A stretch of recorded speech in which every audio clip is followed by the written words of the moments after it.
that, Charlotte? What could she want with Lepine-Pauline? Pretty please with the cherry on top, Charlotte! Journalist extraordinaire! Please tell me you're joking!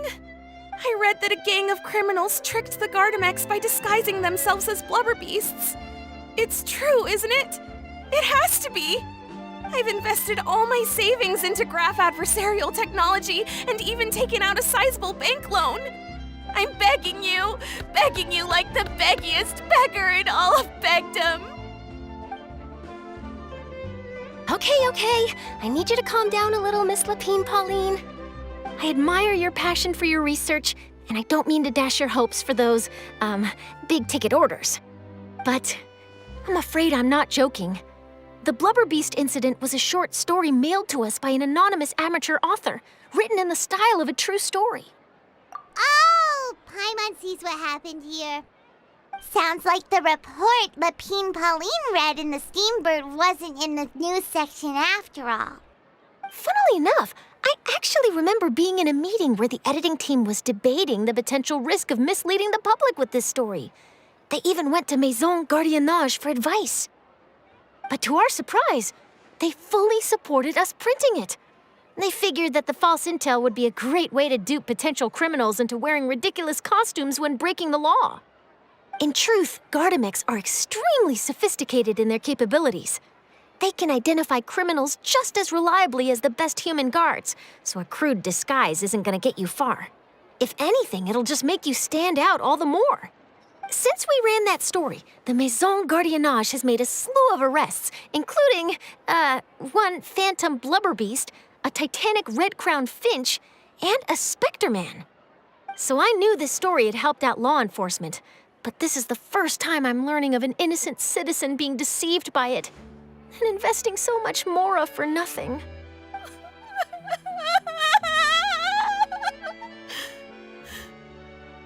Uh-oh.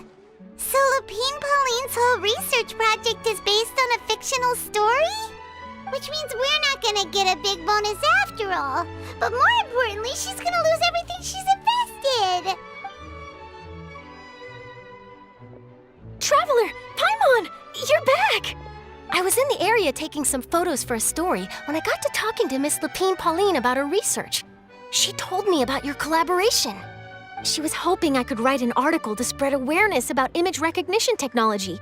She even paid me for the article and gave me one of her prototype devices before I could get a word in. I unfortunately had to dash her hopes, and I'm afraid all your hard work was in vain too. She's desperately trying to find a way to rescue the project and get you the Mora you're due. I've tried to let her down gently, but she's finding it all very hard to accept. This is a new situation for us, too. It's such a pity. It seems like the author was only trying to make the story interesting, and the Maison Gardiennage only had Fontaine's best interest in mind. Wait, Miss Lepine-Pauline, what are you doing? I'm gonna pick a fight with a Gardamek, head to the opera at Biclez, and get a one-way ticket to the Fortress of Meropide. That way, I won't have to repay my debts. It's the only way I can afford to keep on living. Whoa, there's no need to go that far. I mean, come on, look at you. You wouldn't even dent the Gardamex armor. In all likelihood, they'd only hold you up at the Maison Gardiennage for a few days before letting you out, and then you'd still have to repay your debts. Actually, instead of going into the technicalities of that, how much did you actually invest? How bad can it really be? 270,000 Mora. Okay, well, escaping to the Fortress of Meropide over a sum like that seems like a last resort. Surely there must be other options. Not anymore. I used to be an equipment supplier to the Fontaine Research Institute before that blew to pieces, and now I'm just a small-time engineer. I scraped together some savings over the past few years, but I put every last Mora into this project, and now I'm left with nothing. It's not just my savings that are gone. It's my whole future as a graph adversarial technology specialist and my dreams of becoming a billionaire one day.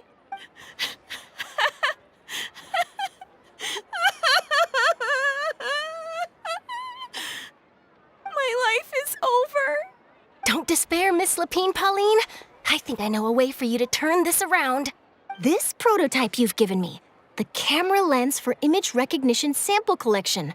It's really quite something.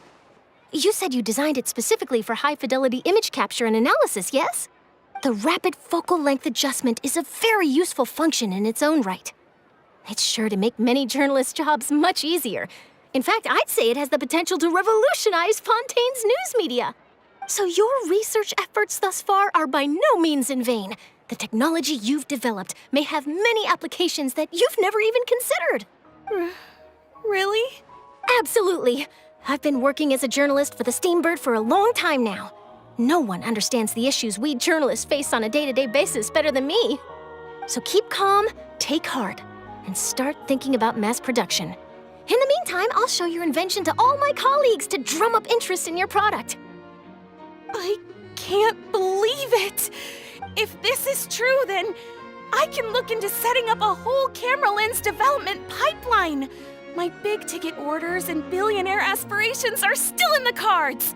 Oh, maybe I should consider taking out another loan. That way, I can rapidly improve the lens production process, be the first to market, and prepare to battle for dominance in the camera industry. Come on! Stop daydreaming about your pipelines for a minute. Just take it one step at a time and see how it goes. There's no sense in putting all your eggs in one basket before things are even off the ground. And I can probably speak to some people I know and license my image recognition device to a workshop to raise some funds. I can't believe I didn't think of this sooner. There's no time to lose. I need to get to work. Early bird gets the worm. Can you believe her? She just ran off. Paimon's pretty sure our advice went in one ear and out the other. It's understandable. When inspiration and passion strike at the same time, it's all too easy to throw yourself headfirst into your work and forget about everyone around you. A lot of journalists are the same way when they're first starting out. But don't you worry.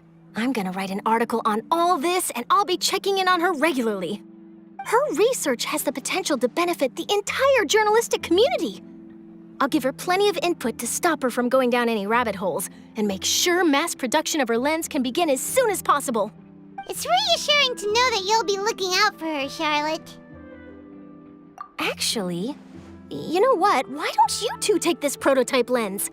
I'm sure you'll have plenty of chances to use it on your travels. It takes the right person to get the most out of a new technology. In your hands, it's sure to capture some amazing sights. Thanks a lot, Charlotte. No bonus, no biggie. This makes everything worth it. You're welcome. I got something out of this too. The beginnings of a very interesting news story. The boundaries between real news reports and news-like fiction must not be blurred, even when there's a compelling justification for doing so. Yes, that's how I'll phrase it to the editors when I give them my feedback. Let's hope we don't mislead any more well-meaning citizens in the future.